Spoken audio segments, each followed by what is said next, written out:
છે આમાં કાંઈ ઘટે નહીં. ફૂલે પુષ્પમાં કાંઈ ઘટે નહીં. પાંદે પાંદે સીંગું છે.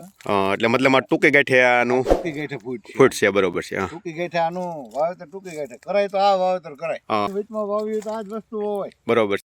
ખેડૂત મિત્રો, આજે આપણે આવી ગયા છે ઉપલેટા તાલુકાની અંદર. તો અહીંયા એક પ્રગતિશીલ ખેડૂત છે, એણે અહીંયા આપણે ફૂલે પુષ્પા તુવેરનું વાવેતર કર્યું છે. તો આપણે એની પાસે અભિપ્રાય લેશું. સૌ પ્રથમ તમારું નામ આપજો ને. કૌશિકભાઈ. અને તમારું ગામ? કોલકી. કોલકી. બરોબર. તાલુકો? ઉપલેટા.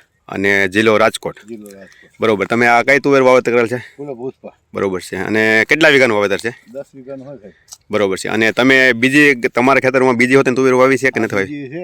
હા, ખાવત છે. બરોબર છે. એમાં ને આમાં કેવાક રિઝલ્ટમાં કેવાક ફેર છે? એટલે આમાં તને સિંગુ લાગી ગઈ છે. હા. અને આમાં ડાયરેક્ટ પાંદે પાંદે સિંગુ છે.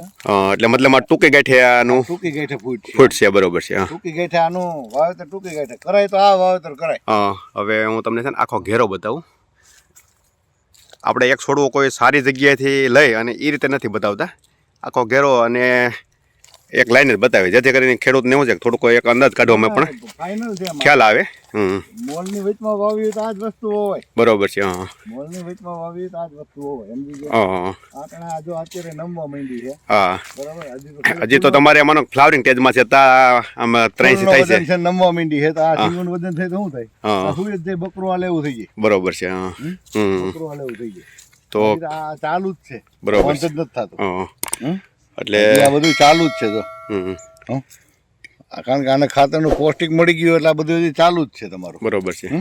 તો તમારો અંદાજે તમને કેવું લાગે છે કે આમાં ઉત્પાદન મતલબમાં અન્ય વેરાયટી કરતા મતલબમાં બીજી વેરાયટી કરતા સારી છે ને? હા, કારણ કે અને ફાઇનલ છે આપણા વર્ષે આવતા વર્ષે આ જ વાવવાનું થાય. 20 વીઘા બીજી એક્સ્ટ્રા જોમાં છે. અહીંયા આગળ આપણે ભાઈ સાવજ વાવી એનું જ ખેતર છે.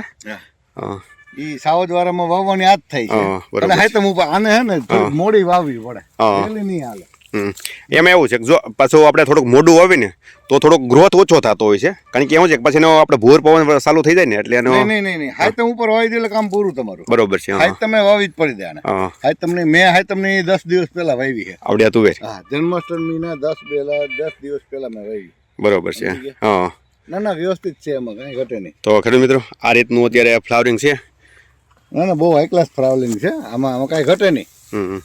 ફૂલે પુષ્પમાં કાંઈ ઘટે નહીં. પછી તો હવે બજારની વાત તો ના એ તો આપણા હાથમાં છે નહીં. કોઈ ભાવ શું આવે તે બરોબર છે, આપણા હાથમાં નથી. પણ આપણે ખેડૂતને મહેનત પૂરી પોતાની રીતે કરતા હોય છે. વસ્તુ એ છે.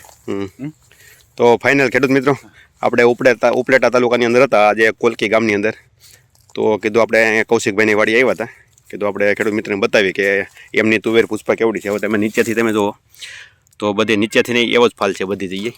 કોઈ જગ્યાએ એક છોડવામાં સારી ને એકમાં નબળો એવો પણ ફાલ નથી. એક જ સરખો બધા છોડની અંદર ફાલ છે. બધા છોડમાં એક જ સરખો. એમાં કાંઈ ઘટે નહીં. સોપણા તો એમાં એવો ફાલ થઈ ગયો. એ બધાનો ફાલ એક દિવસે જ બેસી જાય, પછી કઈ વાર નથી લાગતી.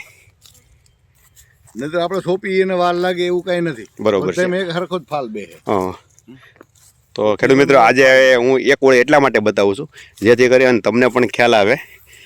નહીતર શું હોય કે સારું જગ્યા હોય ને ત્યાંથી હંમેશા વિડીયો લોકો બનાવતા હોય છે. તો આ રીતનું અત્યારે ફ્લાવરિંગ છે.